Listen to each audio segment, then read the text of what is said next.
మన జీవితంలో ప్రతి క్షణం విలువైనది. ఒక్క చిన్న మాట కూడా మన జీవితాన్ని మార్చేస్తుంది.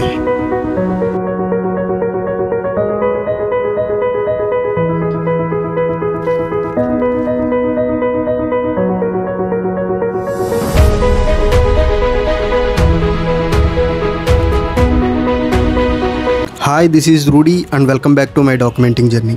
ఇక్కడ నేను నా జీవితంలో జరిగిన నిజమైన అనుభవాలు, కష్టాలు, విజయాలు అండ్ ఫెయిల్యూర్స్ని పంచుకుంటాను.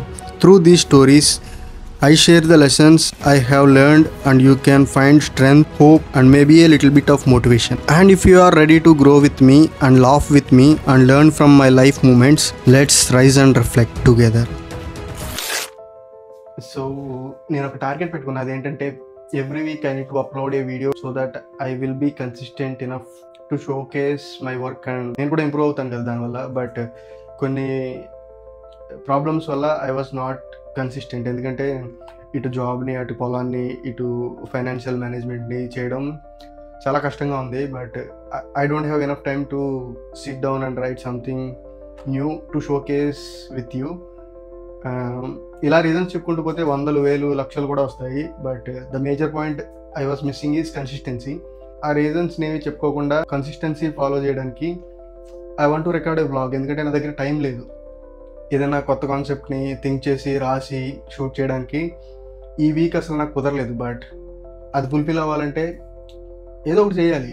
But so I decided to do a vlog. ఎందుకంటే దానికి ఆలోచించక్కర్లేదు, షూటింగ్ గురించి కంగారు పడక్కర్లేదు, ఎడిటింగ్ గురించి చూసుకోక్కర్లేదు. Just we can upload the raw footage. So I decided to shoot a vlog. ఎందుకంటే చాలా రోజులైంది కదా.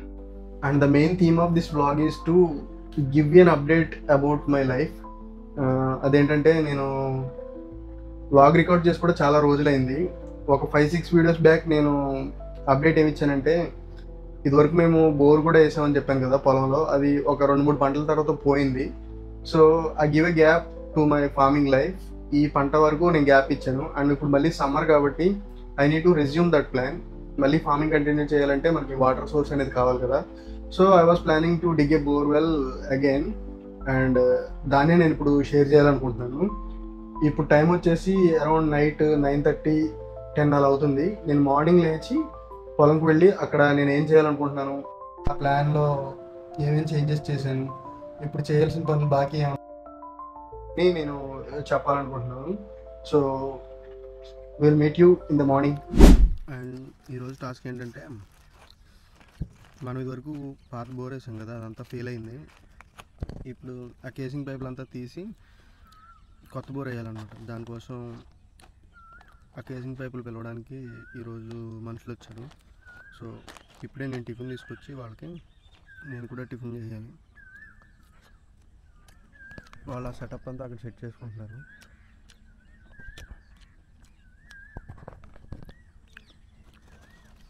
కాసేపు ఆగి అక్కడికి వెళ్ళి చూడాలన్నమాట. అండ్ నేను ఫార్మింగ్ ఎందుకు చేస్తున్నానంటే, అది తెలియకుండానే మనకు ఒక ఫీల్ని ఇస్తుంది.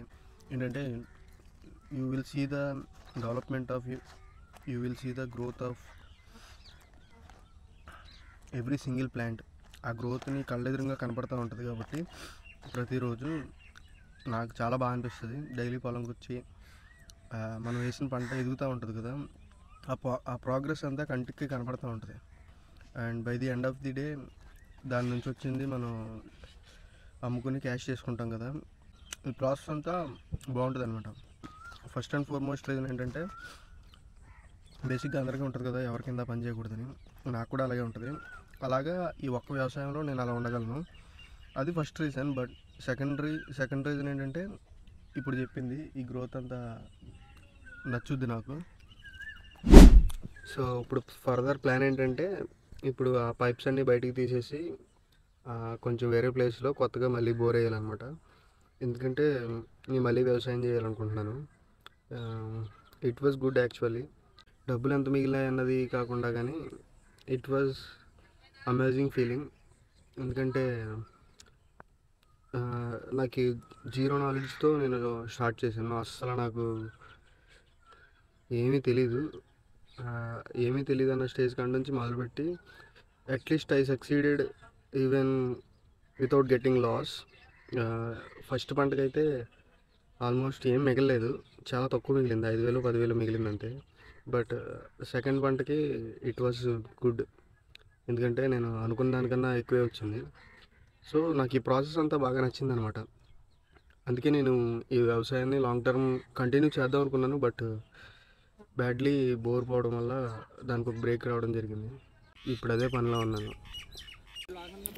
ఈ పైపులు పీకడం ఇదంతా చాలా కొత్త ప్రాసెస్, అంటే ఆల్రెడీ ఎగ్జిస్టింగ్లోనే ఉంది, కాకపోతే మా సైడ్ ఎవరికి ఇలాంటి ప్రాబ్లం రాలేదు. So it was a good experience అని చెప్పాలి. అండ్ స్టార్టింగ్లో నాకు ఈ ప్రాసెస్ అంతా అసలు ఏం తెలియదు, అసలు బోర్ ఎలా వేయాలి, బోర్ ఎలా వర్క్ అవుతుంది అన్న మినిమం బేసిక్ కామన్ సెన్స్ కూడా లేదు నాకు.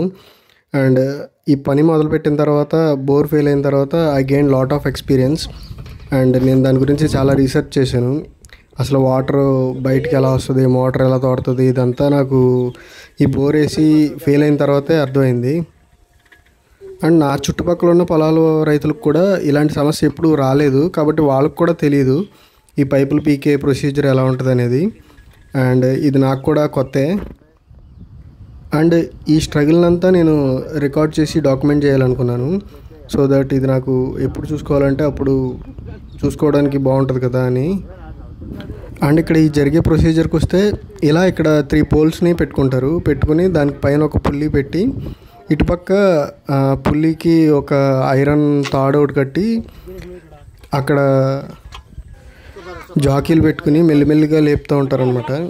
అండ్ ఈ ప్రాసెస్ అంతా చాలా టైం టేకింగ్ ప్రాసెస్, కొంతమందికి రాను కూడా రావంట పైపులు. అండ్ వన్స్ వచ్చిన తర్వాత ఎంతవరకు వచ్చిందో కూడా చెప్పలేమని చెప్తున్నారు. అండ్ మన బోర్ అయితే 350 ఫూట్ డెప్త్లో ఉంది. అండ్ ఇప్పుడు వీళ్ళు ఏం చేశారంటే, అక్కడ ఉన్న 150 డెప్త్లో రాడ్ని పంపించి అక్కడ దాన్ని రాళ్ళతో లాక్ చేసి పెడతారనమాట. అలా పెట్టిన తర్వాత పుల్లీస్ పెట్టి మెల్లిమెల్లిగా లాగుతూ ఉంటారు. అలా ఒక 5-6 పైపులు వచ్చిన తర్వాత ఫ్రీ అవుతుందంట. ఫ్రీ అయిన తర్వాత అప్పుడు మిగతాదంతా మెషిన్లో పెట్టి లాగేస్తా అన్నారు. కొన్ని పనులు మనం ఎంత కష్టపెట్టినా కానీ తిరిగి మళ్ళీ అక్కడికే వచ్చి మళ్ళీ అదే చేస్తూ ఉంటాం. అండ్ దాని మీద ఎంత ఇష్టం ఉంటే కానీ మళ్ళీ అదే పని చేయడానికి మనం సాహసం చేస్తాం. అలాంటి పనుల్లో నాకు ఈ ఫార్మింగ్ కూడా ఒకటి. ఇనీషియల్గా నాకు ఏమీ తెలియకపోయినా కానీ, కొన్ని లక్షలు దాని మీద ఇన్వెస్ట్ చేసి అది నష్టపోయినా కానీ, మళ్ళీ నేను తిరిగి వచ్చి దాని మీదే వచ్చి కూర్చుంటున్నాను. So it became a part of my life. And చివరికి ఇది ఏమవుతుందో నాకు తెలియదు కానీ, బట్ చేసేటప్పుడు మాత్రం ఏదో చిన్న సాటిస్ఫాక్షన్ ఉంటుంది. దానికోసం ఎంతవరకైనా వెళ్ళాలనిపిస్తుంది. అండ్ ఫస్ట్ డే అంతా ఈ జాకీలు సెట్ చేసుకోవడంతోనే సరిపోయింది. And second day first pipe అయితే బయటకు వచ్చింది. అది కూడా ఆల్మోస్ట్ వాళ్ళు మార్నింగ్ 4 to 5 o'clock మధ్యలో వచ్చారు. అప్పటి నుంచి పీకితే ఒక్క పైప్ బయటకు వచ్చింది. అండ్ మిగతా పైపులు ఎన్ని రోజులు పడుతుందో వాళ్ళకే తెలియదు అంటున్నారు. అలా లాగే క్రమంలో ఈజీగా పట్టు కుదిరితే ఈజీగా వచ్చేస్తే, లేదంటే 2-3 days పట్టొచ్చు అని చెప్తున్నారు. అండ్ ఈ రోజుకైతే ఒక్క పైపే వచ్చింది. అండ్ ఎండలు బాగా ఉన్నాయి కాబట్టి వాళ్ళు కూడా ఎర్లీ మార్నింగ్ వచ్చి ఆఫ్టర్నూన్ 12 దాకే పని చేస్తున్నారు. అక్కడ నుంచి ఇంకా వాళ్ళు కూడా వెళ్ళిపోతున్నారు. And that's it for the day. ఈ రోజు వరకు ఇక్కడ వరకు ఇలాగ ఒక పైప్ అయితే తీశారు, ఇంకా మిగతావన్నీ రేపు చూస్తారేమో. And meet you in the next video. Bye bye.